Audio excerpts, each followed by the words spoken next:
Greetings, salutations, respect, and love. I am Scott. You, my dear little knuckleheads, you've wandered onto the number 3 prog rock channel on all of YouTube. It's the Prog Corner, and it's the Prog Corner Live. We do this every single Sunday, boys and girls. We go live entertaining the masses. You could say that we are worshiping at the altar of the greatest music ever invented. Yes, it's prog rock, and no, it's not sacrilegious.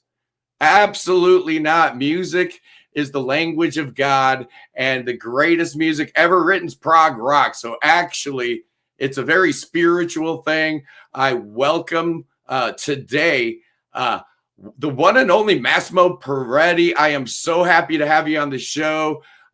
Good morning, good afternoon to you. Are you in Rome right now, Massimo? I am. I to all of you, my friends. Right now, I am in a little town in the south of Rome, 1 hour by car, which is called Frosinone, where my girlfriend lives, and I am here, very near to Rome. Nice, beautiful. It sounds like beautiful country. And we're doing something a little bit different today. Thank you, Massimo, for being my guinea pig. We are doing what's called a multi-aspect ratio stream, or StreamYard calls it Mars. So apparently this is going out as 2 separate different units. They call it one is vertical, one is horizontal. So if you're seeing this in your non-preferred aspect ratio, just go to the Prog Corner and click onto the horizontal or the vertical. I'm using the same thumbnail, so I'm confused too. I don't know which is which. Let me know in the comments if anything is like looking weird or not cool, right? Hey, we got a new member. Thank you so much. I really appreciate everything that you guys do, right? Because Massimo, these are people giving me money every month for absolutely no reason. I mean, how good is that? How good is life? It's passive income. I do nothing. They give me money. Thank you so much. Salvia's Puzzle became a member of the channel. Oh, that's so great. The great Jeff Shilka is with us this morning. Jeff, a great patron of the channel. Ian, constant companion. He's here every Sunday worshiping at the altar of prog rock. Thank you. Garden Jester, all the way up in Scandinavia. We love you, my brother. Yeah, it's a good cast we've got here each and every Sunday. And today we're talking to Italy's Massimo Pieretti. Massimo, I don't know if you've got it there behind you, but you put out a record this year. And let's just back up a little bit, boys and girls, because it's, you know, I had heard a record and I really liked it. It was by this guy called Massimo Pieretti. It was called The Next Dream. Something's going on with his signal right now, but that's okay. Massimo, I reached out to you because you know, it's not every day that I hear a record, and it means a lot to me because I get sent so much stuff. My inbox is full. I mean, just 2, 3, 4 dozen records a week come into my inbox. It's hard to keep up with, but something about your record really, really got my goat. So tell me a little bit about it. I think I see the artwork behind you there. So if you want to show off the album cover, let people see it. Is he frozen? He's frozen still, isn't he? He's like a statue up there. Just a second. Uh-oh. Massimo's not doing so good, boys and girls.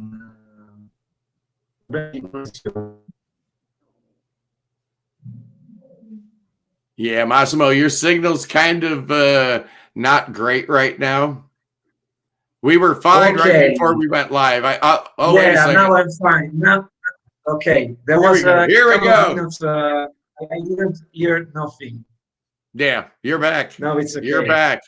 No, I was telling the people how I came across your new album, The Next Dream, and why you're here today. It's because the record is really, really good.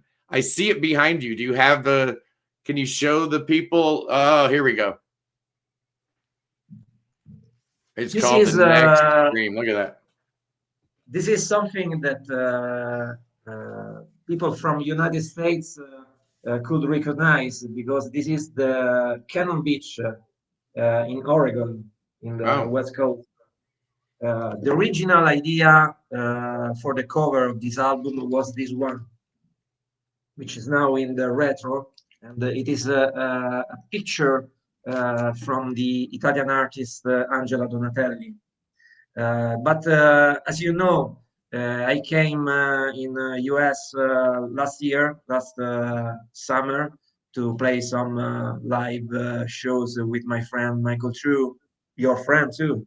oh yeah, we love Uh, Michael True. yeah, yeah.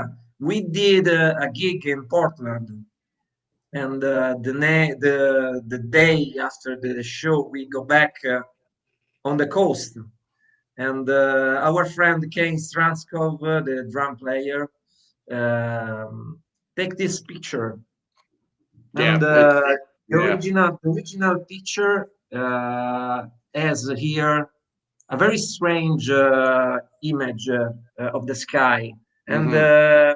I find it was a great idea to have a light, a more light cover on the front, and a dark one on the retro.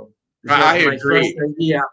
It was my first idea, and then when I go back in Rome, I put my mask image here, and I don't know why, because I was very lucky. A sort of different images auto created here. Yeah, So I it's like it very beautiful. much. And yes, this is The Next Dream, my second album as a solo artist, second studio solo Well, album. this cat Uh, right here was saying Garden Jester knows all about the first album, A New Beginning. He's heard it and he and liked it. the first one, New Beginning, is also here. Okay, let's see And that.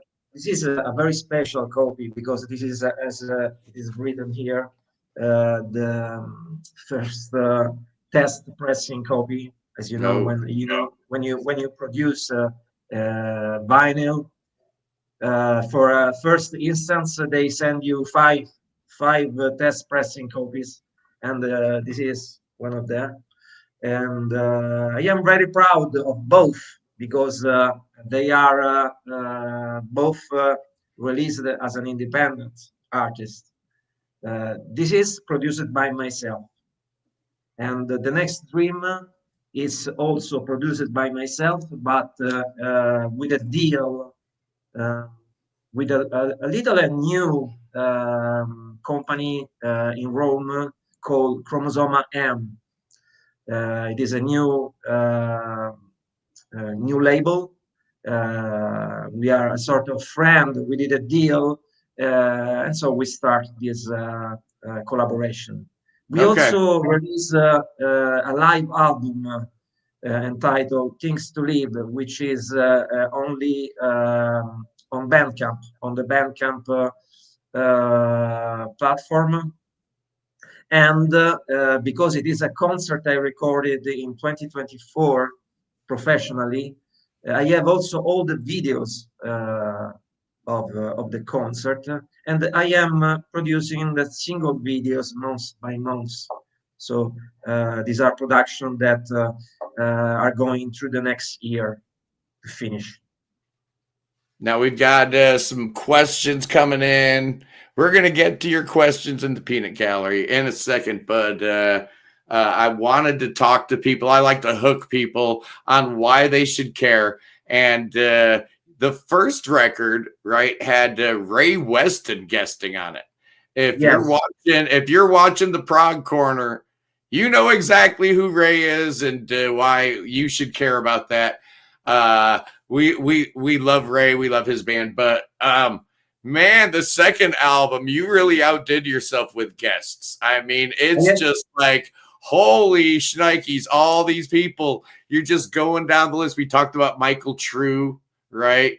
You've got Lauren True, you've got Rob Townsend, you've got John Hackett, you got Matthias Olsson, and I mean, I know I'm forgetting a whole bunch of people.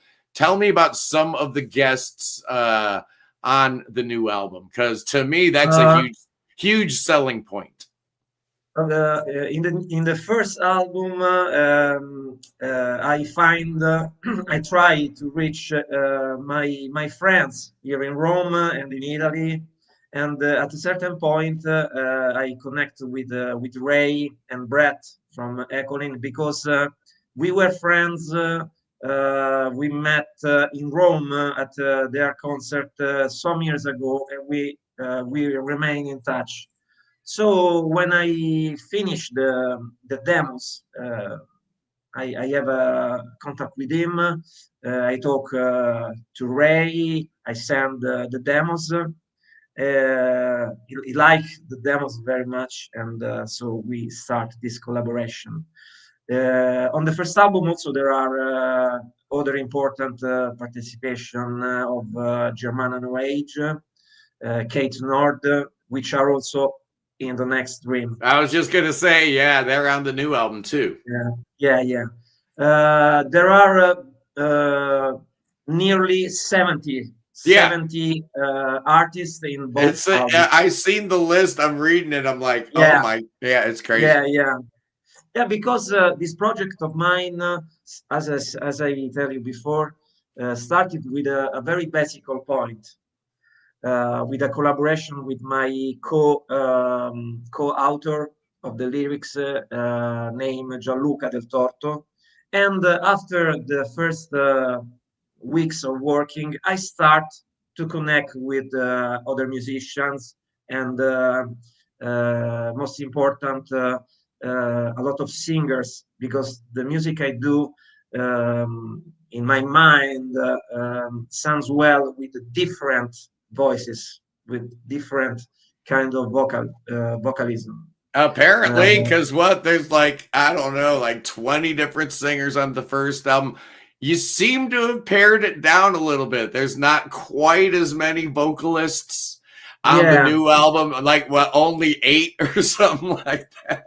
yeah. It is something conceived before the release of the album, because this music I do that most of the media put it in the box of progressive rock is also linked to the musical, to the comedian part of music, and so it's a need for me to have different vocalists. And Well, also, as you say before, in the next dream, there are an incredible rhythm sections. Matthias Olsson of Anglagard, Tom Hyatt of Ecolin on bass on the title track, Michele Raspanti, the bass player of No Age. There are a lot of great musicians on the next dream. oh yeah, And that's incredible. there is also a very nice connection with the world of Genesis and Steve Hackett's band, because there are John, his brother, on flute. Yeah. There is Rob Townsend also on the soprano saxophone, I think, on the first track. There is Nick Fletcher, Oh, uh, very incredible guitar player on the Creatures of the Night Part 2, and a lot of uh, British musician, because the music I do is very linked to that kind of conception of the music. yeah. I had PJ Prague Peter, one of our very loyal followers, asks the question, "What are your biggest influences?" And I'm, I read it. guessing. I'm guessing it's a lot of UK stuff. Just listening Yeah, to your music, Genesis pops into my mind a little yeah, bit. But yeah. who were some of your early influences? Because I start as musicologist, I heard very much music in a very different sector of the music. Also, I am a great lover of music for films, for example. Uh, anyway, if we have to ask in a very simple way, all the bands, all the British bands of the 70s are my first imprinting in Yeah. music. So Yeah. I Ian remember very detected Pink well. Floyd. Yeah, I remember very well. One day, my older brother Fabio gave me a tape. At that time, I was listening to things like Madonna, Duran Duran, these kind of things. And he gave me this tape. Do you remember TDK Oh cassette? yeah. Oh yeah. And there was Nursery Crime on the side A and the Drama by Yes on side B. You So see, I had the same exact the thing. word My the word older changed. my older brother went away to university, came back for winter break, 1975. I'll never forget it. Memorex 90-minute cassette. On one side was Yes Fragile, and on the other side was Emerson, Lake and Palmer Tarkus. And yeah, it was over from that moment on. I was done. Yeah, done for. So that's funny. You had the same kind of thing happen to you with Nursery Crime and Drama. Yeah,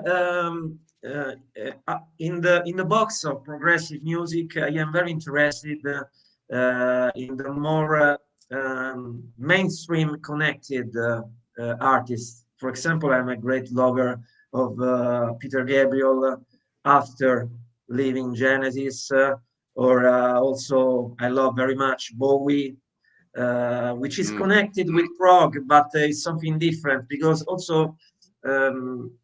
It's something I tell very very often. My music it's always in the middle of different genres. It is. So you have There's a lot of different yeah. genre bending and whatnot. Uh, hey, guess what, Massimo? We've got the one and only Barry Robinson from Classic Album Review, who Oh, great. is the number one YouTuber. Yes, he is. You know, you've got Andy Edwards, Oh, this is great. You've got Pete Pardo from Sea of Tranquility, but you know, Pete Pardo's got like an army, right? He's like a general and he's got all his colonels and his lieutenants. And I'm like a soldier, you know, I'm like a private or a corporal or something. Barry does it all by himself and he has the best use of the English language. His episodes are always amazing. Barry, you're the best among us. Thank you for joining the program. Thank you very much. I Thank you just very wanted to much. take a minute when, you know, when YouTube royalty comes around, you know, when Barry comes a knocking, I gotta make sure I shout out to him. A big reason why I try to do my absolute very best, boys and girls, is people like Barry Robinson, is people like Pete Pardo that show us the way, that show us that this thing called YouTube, you know, if it were easy, everyone would do. Oh, wait a second. Everybody kind of does do it. There's 114 million YouTube channels out there, but you know, you just got to be better than everybody else. And it keeps the competitive juices flowing. I don't know about you, but Massimo, you know what? I am very Let's just call a spade a spade. We care where our album ranks on Prog Archives. And oh, there it is, boys and girls. Let's see, what is that? Oh, what is that? Oh, that's number 48. You see that? Number 48. Let's see who you're ahead of. Oh my, you're ahead of Leap Day, you're ahead of Red Sand, you're ahead of Dominic Sanderson's album. yeah. You know Dominic I, Sanderson. I know him very well because I play on that album and he What's sing that? on the title track of the you play he sing the next dream. He's He's an awesome. I incredible love him. talented guy. I I love love him. Dominic. He's amazing. He's been on the show. At number 55 is Agropelter. We've had Kai Olsen on the show. Wow. Best debut album of the year. And your album is beating it. Chris Cutler. Come on, man. Echo Lynn. You're ahead of Echo Lynn. You're ahead of Yeah. Soft Fog. You're ahead of Hooffoot. You're ahead of the other Echo Lynn. You're ahead of Millennium. Panzer Papa. That album is great. You're ahead of Car And for me, Mechanic. You're ahead And of our good buddy Scott G. Davis at Myth of Logic. This is crazy, bro. yeah, We and Jacob Roberge. I was looking that I am the second Italian artist in the score because I am only back to Tail Q album, which is I think 6 or 7. Yeah. Well, they got it dead wrong because the best Italian album of the year is Oh Nuova yeah, Eras. no, yeah, they are Oh classic bands man. for me. Oh, this is so good. Will this be my album of the year, boys and girls? It could be. Could it be Echolin? I love the Echolin record. I do. Could it be IQ? So many great options this year. Dominic Sanderson, Blazing Revelations, right up there for me. Oh, it's been a great year for Prog, and your album slides right into the greatness, man. Do you listen to a lot of these new records? Because I know you know a lot of these artists because they're on your records and everything. What have you been listening to this year that's caught your ear so far? Honestly talking, I listen some tracks from each albums you talk because I am very busy with my work as a Your stuff, teacher. yeah, yeah, Yeah, and also my production because I have my project. I have the No Age project, which is very important for me.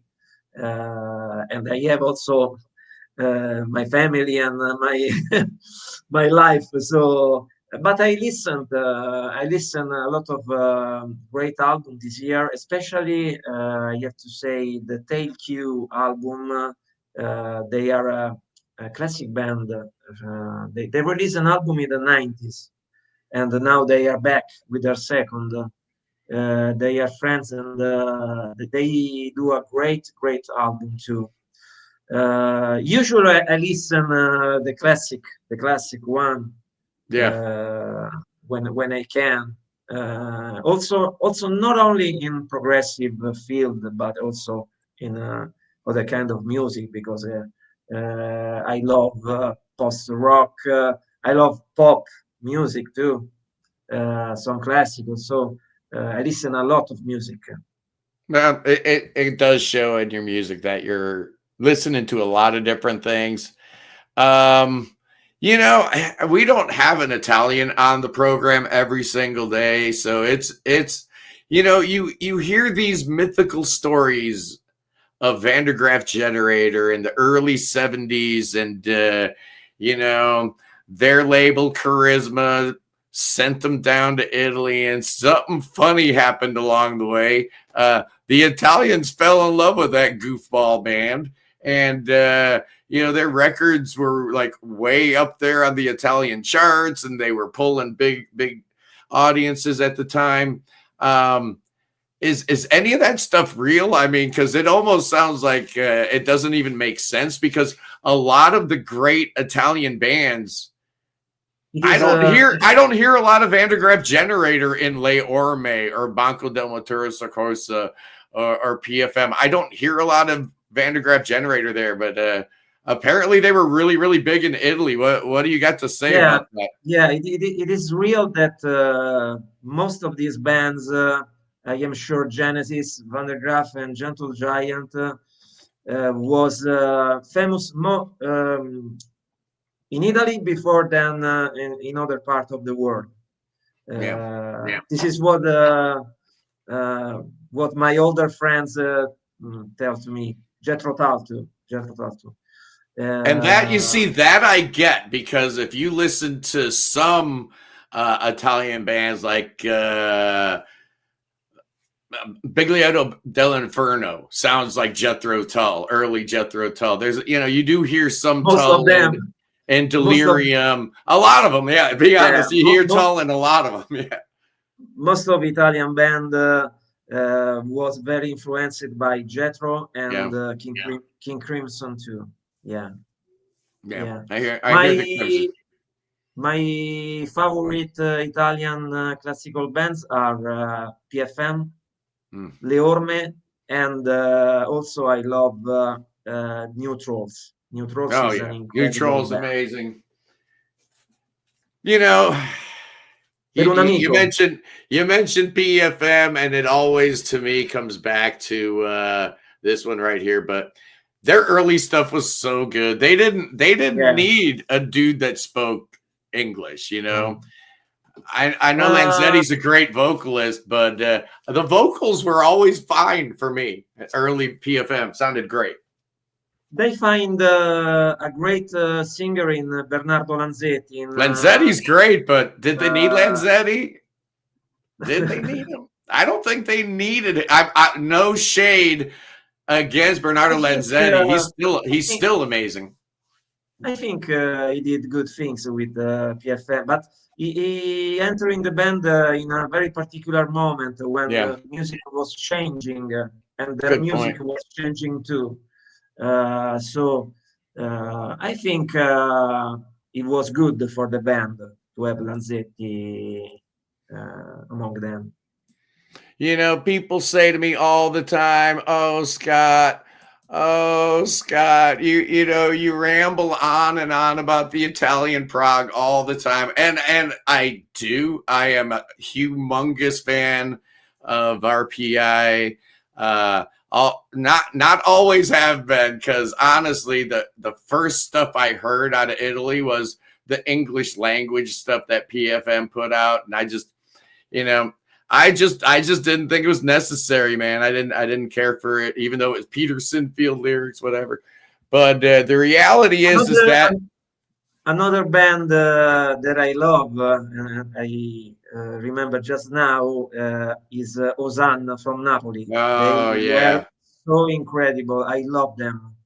yeah, Incredible incredible band. musicians and incredible ideas. They say they are the first in using the masks during their shows before Genesis or somebody else. Yeah, Osana to me sounds like you're on the wharf, you're on the pier in Naples, in Napoli, and you hear all these different types of music from all around the Mediterranean coming in, because all the ships coming into port. You're hearing a little bit of this, a little bit of that. It's blowing my mind. Such a great band. I love them so much. But the reality is that Italian Prague resonates today. 70s Italian Prague still resonates today. I have Exhibit A, boys and girls, the #1 album for 2025 on Prague Archives is,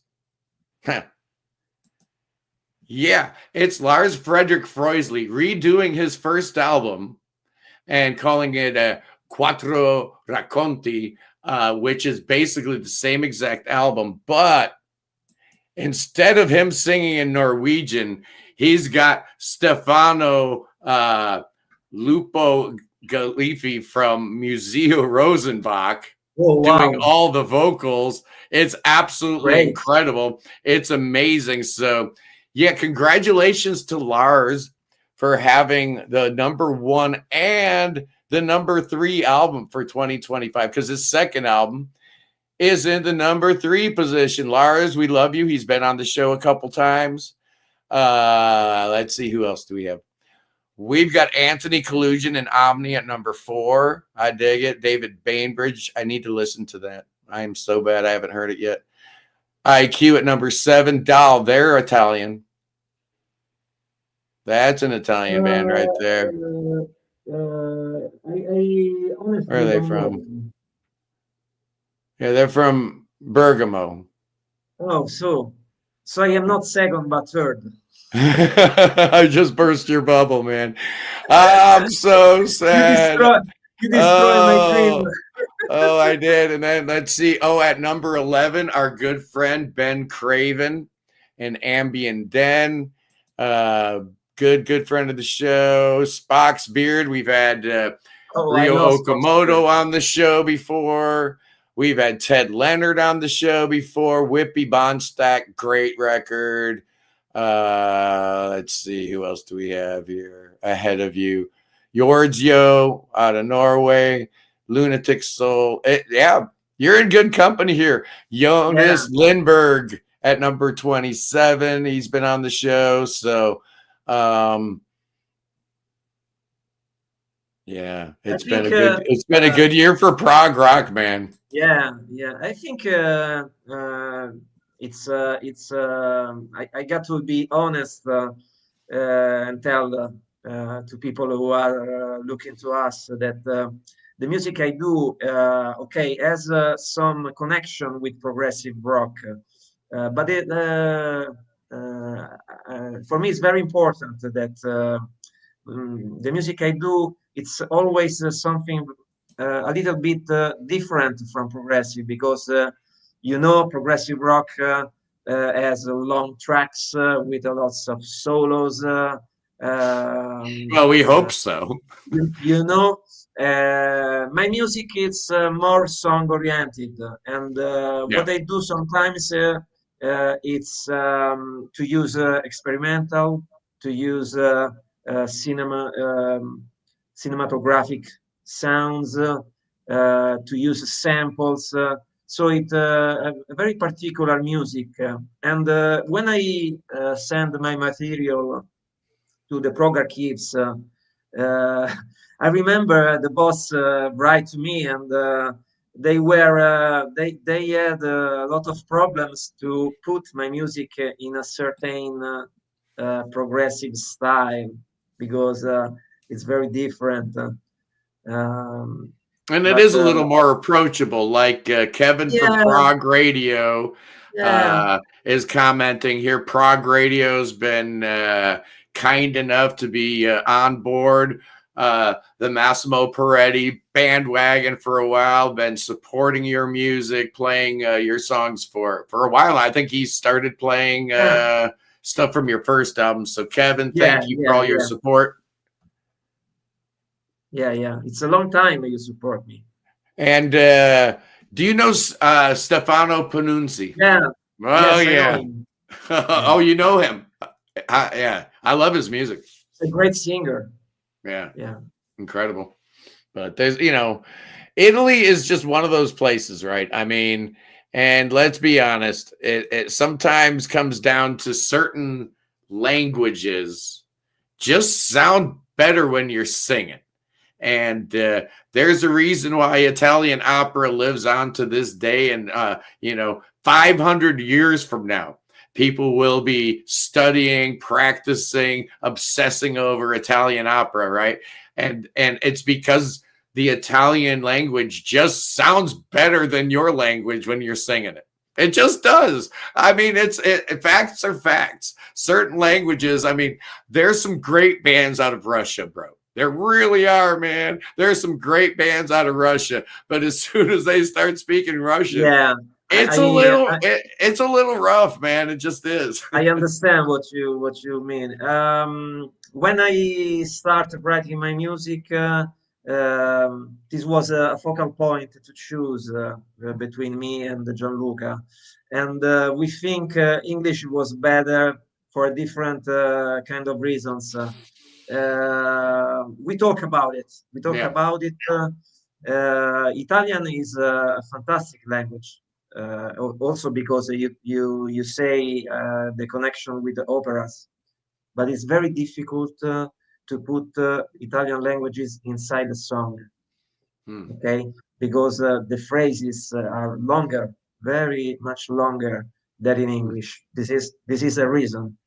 And also, I want to give an international sound to my albums. So I choose for English. Well, the reality is I know that I am in the minority.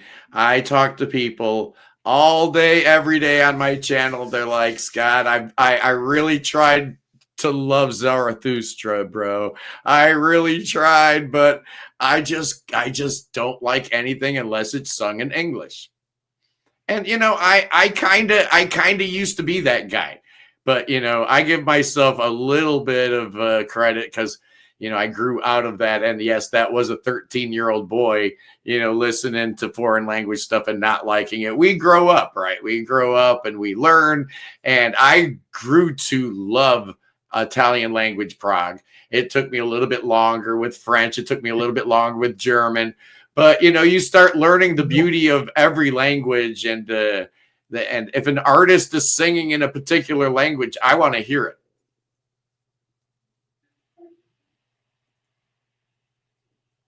You all right there, Massimo? I am sorry, but there is a problem with the connection, Scott. Can you hear me now? I am sorry. Can you hear me now? Uh-oh, there he goes. Well, yeah, he was talking about having a problem with his connection, and I guess he wasn't kidding, and out he goes. We'll see if he comes back, but I updated this page, so I want to see where he's at. I want to see where he's at now. Hey, there's Green Carnation at 45. They got us in trouble. Okay. Massimo Pieretti. The next stream is now at 48th position. 48. It's in 48th right now. He's back, boys and girls. Very good. Yeah, I was just going through the credits here. There's a lot of people play on this record, man. Look at this lineup of people. Just incredible. Nearly 40 musicians and singers. Yeah. There is Kate Nord, Michael True, Germana No Age. Michael True. We've mentioned Michael True's name a couple times, but we haven't mentioned his band. Yeah, and Moon Letters. Oh my goodness gracious! Run, don't walk. Run to your nearest record store and pick up the latest Moon Letters album. What a great band! I love his voice. I love that band. All three of their albums are awesome. And there he goes again.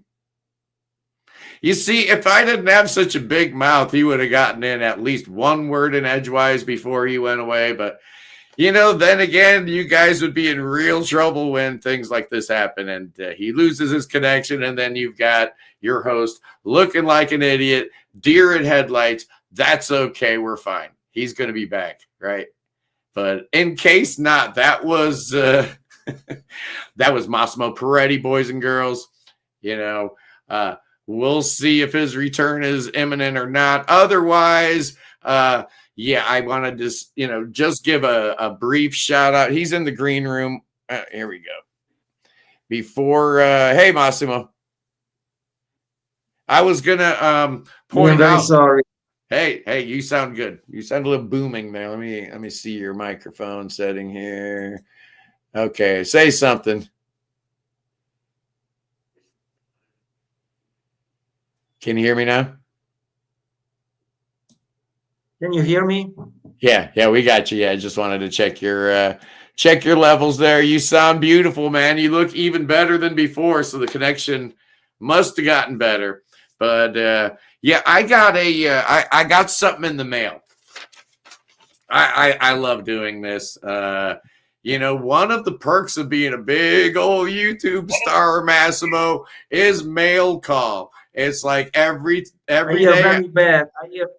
I hear you very bad. No. I hear you beautifully. And I think the people hear you okay. So I don't know what's going on with your connection. Again, not great, but every day I go to the mail and it's not every day I get something from y'all, but I did get something from Todd and his band, The In Out. He sent me this. He sent me their 10-inch. It's a 10-inch, boys and girls. I love 10-inch vinyl. The In Out.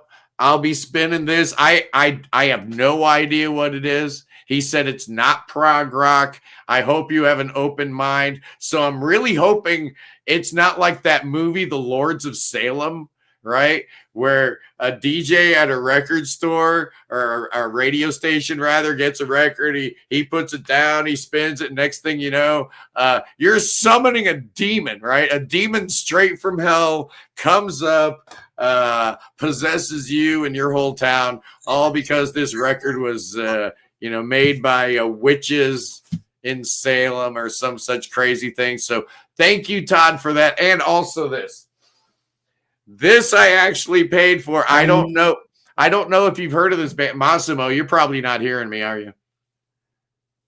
I try to reconnect with a different connection I have. Yeah, okay. Here. Okay, I'm gonna ramble. A minute. Yeah, go ahead. Back. All right. Go ahead. I'm sorry. I'm gonna ramble on a second because I actually paid money for this record, and I don't know if you're like me and you like to hear different kinds of things, but I do enjoy different types of music. And there's one record came out in 2003 that absolutely destroyed me, from a band in I don't know, where were they from? Like Omaha, Nebraska, something. Cursive. Their fourth album, The Ugly Organ. Oh, they just reissued it. It's a beautiful thing. This was the exact moment. Well, they put out an EP right before this called Burst and Bloom. But this record here is where they introduced the cello to their sound, and it completely changed everything. They were no longer like an emo band, a Midwest emo band. These guys don't sound anything like Captain Jazz, so don't get it twisted. This is a progressive rock band led by Tim Kasher. The album came out in 2003. The band is Cursive, and the album is The Ugly Organ, just reissued. So happy. It's on, I think they put it on orange vinyl, Massimo. I love different colored vinyl. I should open it up. Yeah, let's do it. We like vinyl. I love vinyl. Let's see what color this is. Oh, yeah. Let's see what color vinyl it is. Oh, yeah. Oh, yeah. Save the hype sticker. Always save the hype sticker, boys and girls. All righty. It is. Oh, look at this. Beautiful vinyl, and there he goes. The Ugly Organ. Originally released in 2003 on Saddle Creek. It's been reissued via their new label, Hit and Run, or Run for Cover. Oops. Run for Cover Records. I guess they are reissuing their third album next, Domestica. Not nearly as good as The Ugly Organ. This album's amazing. You need to check it out. Massimo's back. All right, let's see what he has to say, boys and girls. Massimo, hey, he's back. Hey, it's okay. We kept the crowd. It's okay. I know how to keep the crowd going, and we've got Zeb all the way from Norway in the house. Zeb is a loyal fan of the show. Zeb, I don't know if you know Massimo's music or not, but if not, you need to check him out. Because as I was telling the boys and girls, right, I get a whole bunch of bands and artists come at me all the time. Hey, Scott, this, that, and the other, Tom, Dick, and Harry, I can do this and that in the canoe. And I don't, I get bombarded by all this stuff. Most of the time, I just delete it. I'm not going to lie. I don't have time for a lot of it. If you spell my name correctly in an email, that's a real good start. Maybe I'll pay a little closer attention. But actually, I heard Massimo's music. I reached out to him and I'm like, dude, I want to do a show with you. I think your music needs a bigger audience. And I'm so thrilled to see it doing well on Prog Archives, because that means a little something. That means thank you very much. People are listening. Yeah. We went through. You're beating some really big names. Yeah, this is very important to me because, as I tell you before, this is a project that started in a very little way, and I find in my end something bigger very much bigger than what I think in the beginning. It starts like a joke between a couple of friends, and now I am near the greatest artist in the world, and Right. many people make reviews. Uh, they contact me to do interviews from England to Alaska. So I am very honored to be also now here with you. Oh It's yeah, something we've had a lot of big names, Massimo. You're following some big footsteps. We've had some Thanks, very the biggest names in Prague are here. Even though John Anderson won't return an email, but Cool. that's okay. That's all right, John Anderson. I still love you. Even though you I don't want to be try, on the Prog Corner, it's okay. It's all I right. try to propose. I try to propose a song to him, but that was too difficult to connect him. Yeah, yeah. Roy Stolt's been trying for 5 years to get that second album out Yeah, I with know. him. So it takes, John Yeah, is yeah, he's a different kind of cat. It's okay. yeah. I ain't gonna hate on John Anderson. He's one of the greats in the history of prog rock. But that's kind of what I wanted to end this episode with, talking about the greats of prog rock with Massimo. Oh yeah. Um, in no particular order, these are the 10 greatest prog rock bands in the history of the world. And if people don't like it, I don't care. Kansas. To me, it's one of the greatest band of all time. I think their live album, Two for the Oh, Show, yeah. So is good. something unbelievable. For me, they are really great. Really, one of my favorite band. Absolutely, I love Steve Walsh as a singer, as a keyboard player. Is so great. All their albums are great. I love them. I love Kansas. Anybody that doesn't love Kansas, they're obviously confused, man. They just need to be unconfused.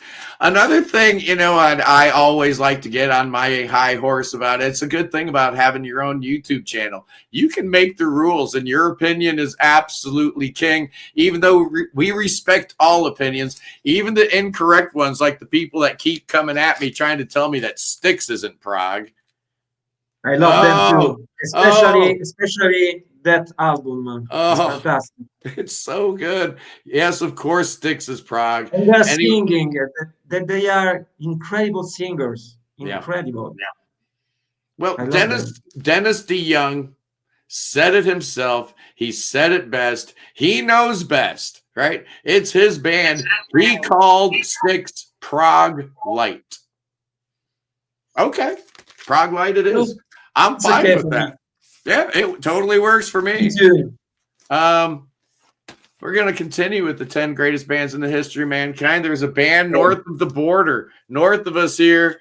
Oh, my mighty Rush. I don't care. What says you about Rush, Massimo? Unbelievable. They are monsters.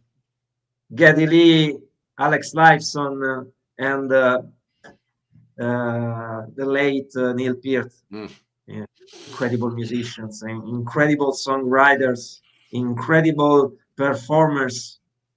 Fantastic. I What do am you very think? curious to hear them with Nika Yeah. on I drums. was I going to am very ask your opinion about, them coming back with Annika on drums. I don't have an opinion because it sounds new to me because she play I know her very well. She play in a very different kind of playing mm, uh, comparing to the Rush music. So I am very curious to hear Oh, yeah. I'm very, very curious to hear. if they Continuing. choose if they choose her. I think she's Yep. good. Who am I to tell Getty and Alex what to do? They've proven to have pretty good musical instincts over the years. I trust them. They've earned that right. Absolutely, they have. So anybody that's saying this is just a pure money grab, la la la, they've earned the right to do what they want to do, and they've got the permission of you know the you know Neil Peart's estate. Everything's cool with Carrie, so we're all right. How about this band? Oh, yeah, continuing with the 10 greatest bands in the history of mankind. It's Gentle Giant. Massimo, what do you think about Gentle finding Giant? the masterpieces. Yeah, bro. These are the story of music. Oh, yeah. Huge fan, huge fan. Gentle Giant has to lead you right into Jethro Tull, right? Yeah. Kind of in my mind, it does. You got that folky thing. I don't know. They are the same level to me. Yeah. What's your favorite Jethro Tull record? This one and Aqualung. Yeah. Hard to argue. I'd throw a Passion Play in there and make it a holy trinity, but that's just me. Passion Play also is very good, but it's very different. It's very different, and sometimes it's a little bit difficult in certain passages. But I love all the 70s production of Jethro Tull are great. Yeah, I love it all the way through Stormwatch. That 70s sounds so beautiful. Also, Hey is very good. I love it, but you're kind of getting in a different sound now. Hey, I'm the weirdo that loves Under Wraps. I love the different sound. I think it's cool. I loved Under Wraps. I love Broadsword and the Beast. Pink Floyd is my favorite band. Yeah. Absolutely. What do you think? Settle it once and for all. Are they a prog rock band? Yeah, I love it. But are they prog? My favorite Pink Floyd album is Metal. Oh, Echoes. One of these days. Oh, yeah. Hard to argue with Metal. Catch Me on the Right Day. Metal's my favorite, too. All right, we got a couple more bands we need to talk about. Then we're going to wrap it up as another exciting episode of the Sunday live stream screeches to a halt. No, we're doing great. I want to go long. Emerson, Lake and Palmer. Tell me how much you love them, or else we're ending the stream. I like Emerson, Lake and Palmer. But it is not my favorite band. Let's say this. I like very much Trilogy. Trilogy is a masterpiece. But I don't know. Maybe because they don't have guitars, so maybe sometimes the trio has a sound very hard to me. But I like the Emerson, Lake and Palmer. It is not my. It is my problem. It is not my favorite. But you can't love everything, If you did, you'd be a fake. You'd be a fake. You'd be a phony. Listen to them. Yeah. You can't love it all, or else you really don't love anything, right? You're just being a poser. Don't be a poser. Be yourself, man. I just talk about what I talk about all day long, and look at what we've done, boys and girls. We've got over 16,000 subscribers on the YouTube channel talking about King Crimson and bands like that. What do you think of King? What do you think of this? What do you think of this album? Beautiful. Red. Beautiful. Oh man, I love Red so much. Yeah, right. This is proving that it doesn't matter how many people you have. Starless, it's maybe in the first 3 positions in the song. Yeah. Best song ever written. Yeah, I got Starless in the number 3 position. In the number 2 position, I've got side 1 of this as my second favorite song of all time. It's Close to the Edge. I've got that in number 2. I am agree, but I want to tell you the first place. Can I? Yes, please. Give me a sec. Because we all know the correct answer. So let's see if Massimo is going to pass the test here, boys and girls. He's doing really, really well here. Let's see. Are you ready? Hey, Are you ready? No own goals here, Massimo. Don't fumble on the 1 yard line. Are you ready? Let's go. Are you ready? Let's go. Let's do it. Oh. This is my favorite album. Yeah. This is my favorite album of all time. I'm going with Supper's Ready as my favorite song. Yeah. Yeah. But yeah, that's their best album. The Lamb Lies Down on Broadway is, for me, easily their best album. But Supper's Ready, man, just yeah. What a band. What a band. I am very influenced by The Lamb Lies Down on Broadway because it was very different from the stuff they did before. This connection with the mainstream sound. Most of the songs are great as a single song. You know, it is The Cage, Back in New York City, Cocoon, Cocoon, Fly on a Windshield. It is a masterpiece. Yeah. And some years ago, when I met Steve Hackett, because I do a work in teaching on Genesis, I meet him and I ask him to sign my copy of The Lamb, and I tell him this is the masterpiece of masterpiece, and they say to me, "Oh yeah, thank you," like it was nothing. Yeah, that sounds like Steve.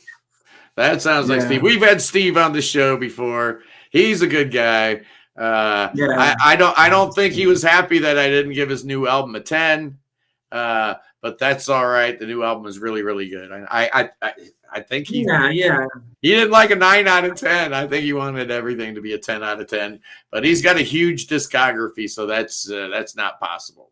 But and I saw his last concert in Rome, and they play a lot of the new album. It sounds very good live. Very Circus in the Night Whale. Yeah, better than in the studio. My only gripe about the Circus in the Night Whale has been kind of a similar gripe I've had with Steve's records as his voice is getting better. And it really has. His singing voice is so much better now than it was back in the day. But back in the day, it wasn't very good. So he employed people like Steve Walsh, right? And Richie Havens. And I love that. Now his voice is really good. And he feels like he can sing everything. I'm like, dude, you've got Nat Sylvan on speed dial. Please use Nad a little bit more on your solo albums. I love Nad. We want Nad. It is something happened to many instrumentalists of the 70s when they try to sing. Sometimes it doesn't work. For example, on the Steve Howe albums, somebody else. I don't understand why they have this necessity to sing. Steve Howe's the right one. I mean, I understand because if you wrote a song and you got the necessity to sing it, okay. But sometimes it doesn't work. So it was better to call some of their friends to sing. Yeah. And sometimes they probably told them, hey, don't do it. But, I would imagine that a band gets to a certain level and they have stuff written into the band's contract. So solo albums kind of become like off limits for the guys in the suits. Like the label guys would pop in to see how a new Yes album was coming along, maybe make some suggestions, this, that, the other thing. They're not doing that with the solo album because it's a contractual obligation album, usually written into the main band, the mothership's contract, that each of these people can put out a solo album. It's the business. Yeah, and so the label really doesn't have a whole lot invested in it, nor do they think, these records are going to do that well. So, they allowed Steve Howe to sing all over Beginnings. Oh, oh, It's a that record shame. would It's a it would have shame been a because great it's a album. great album. It's a Yeah, it's great a great album. album. And And the second one, the Steve Howe album, which is singed by other singers, is how good is that? How good is very that? good.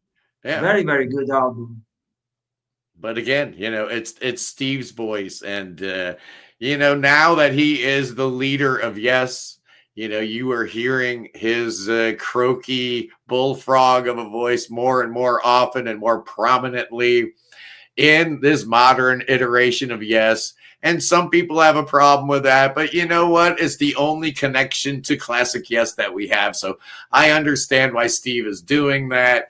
And sometimes it works, because I am on record, Massimo. I am on record that Damaged World, which is basically a duet between Steve and John Davison, is the best thing that this version of Yes has done. I love it. And a big reason why is Steve's ridiculously bad vocals actually for once kind of make sense. Maybe it's nostalgia, because no matter how good Chris and John were singing, we talk about Yes harmonies, and it's Chris and John singing together so perfectly, bro, just making a tear come to the eyeball. And then there was Steve Howe croaking the low note, singing that really weird sounding bass tone. And it's like, no, bro, just go back to playing the Gibson. It'll all be forgiven. It's all good. But it's that nostalgia, it's that connection to old school Yes music that it's like sounding okay to these ears these days, man. I really liked Mirror to the Sky, though.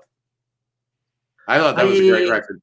I am agree with you. I try to listen their recent albums, but it's very difficult to me because when you have in your ears John and Chris, and now they have the others that are great singers. Hard to replace. They are not the last. They are not the last ones, but we are talking of John Anderson.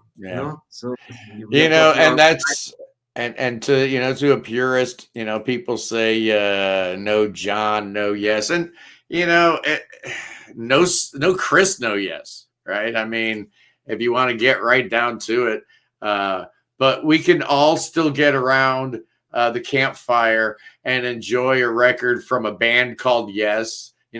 People say, well, if it were Yes featuring Steve Howe or Steve Howe's Yes, we wouldn't be so angry. Don't be angry. Just listen to the music, right? It doesn't make any sense. It doesn't make any sense. There is no reason, because there is something I want to say also to people maybe are always listening to the new albums of these classical bands. There is also new music, guys. You can hear new artists, and I can assure you there is a great new music. Okay, so go on and be curious. Listen to new artists. There is a few. There is Echoing new album. There is Moon Letters, Spock's Beard, and Massimo Pieretti too. That's right. Massimo Pieretti goes right in there. Absolutely. And, as I was saying about, the dinosaurs and stuff like that, it's okay. It's okay to like John Anderson and the Band Geeks and Steve Howe's version of the band. I feel blessed, honestly, because we had two really, really, really good albums in Yes World. And then I go back to Rick Wakeman's The Red Planet, which was really, really good. I'm like, I don't care what name is on there. It's Yes music. It's, back when I was a little kid, I didn't care if it was a new Rick Wakeman album or a new Yes album. It was just new music from that universe that I cared about, that I loved. And we're kind of blessed with this mini period of of really, really good music, because you couldn't say that throughout a lot of the 90s and early 2000s. Like, oh, wow, look at all this great music coming out of Yes Camp. It wasn't really happening. You know, the Ladder was great, Magnification was great, but that was about it, man. There wasn't a whole lot of greatness going on there. And now I feel like we should be happy and we should be supporting John Anderson. A new album is coming out in 2026 with the Band Geeks. So excited. Apparently, Yes is putting the final touches on a new album. I don't care if, you know, no original members are in Yes. We should be happy. We should be thrilled. We should be excited. We should be supportive, right? Because, you know, these bands need it, man. Steve Howe needs it. He's going to have, pretty soon we're going to have to be wheeling him out in a wheelchair like Phil Collins style. So enjoy it while it lasts. I think it's always better if an artist go on and produce new music than to stop his career. I think it's always a new possibility, because maybe sometimes they get out with I don't know, Anderson Wakeman, Blue for and Now albums that were in the late 80s and was a masterpiece. So, I loved it. Yeah, Brother of Mine. What a track. Yeah, sometimes they do great things. Sometimes they produce lower albums, but I think it's normal. Well, I am working to my third album right now. Oh, good. Which will be entitled Age of Man, and it will be the final part of this trilogy of mine, because this part of my career, I conceived it as a trilogy. Okay, are we looking at a release date for next year or what?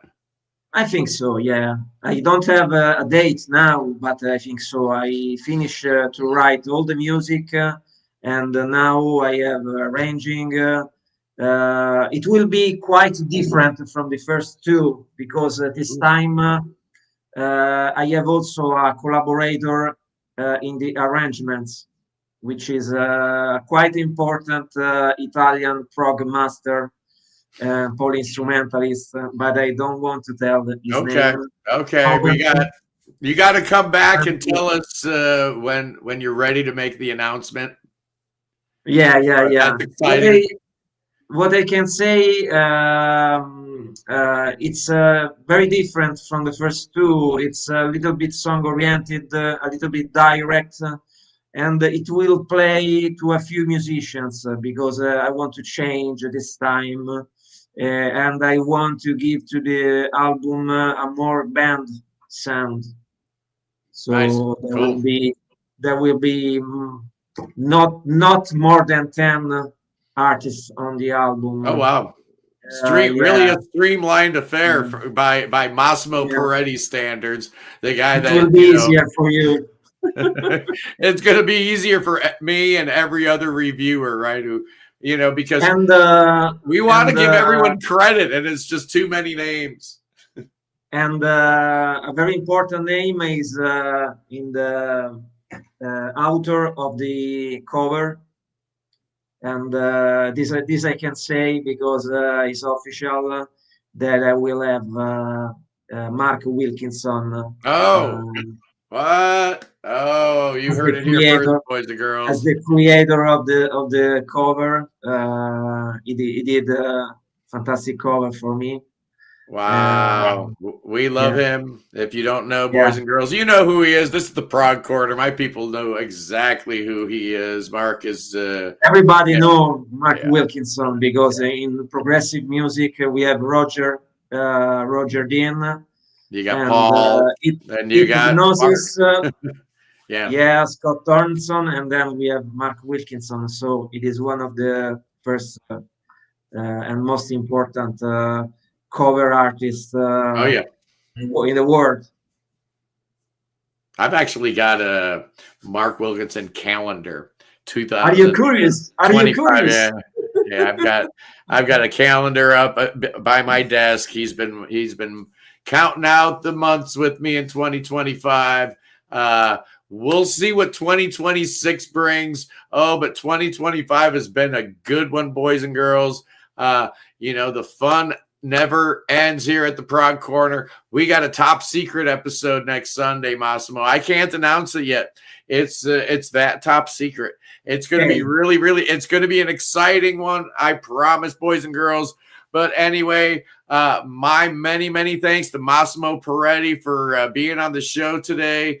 The new album, really, really good album, man, by the way. Congratulations. There it is.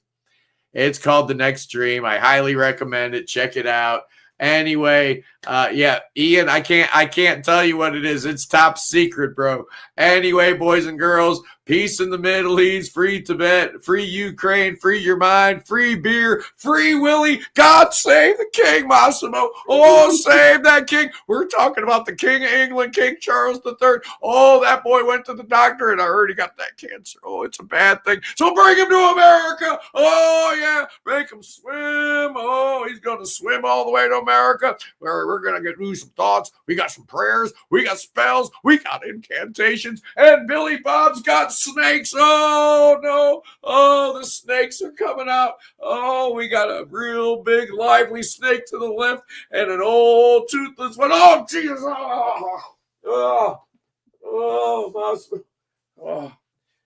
I guess he had teeth after all. I'll see you, Pugs. Peace. Yeah, fantastic. I'm an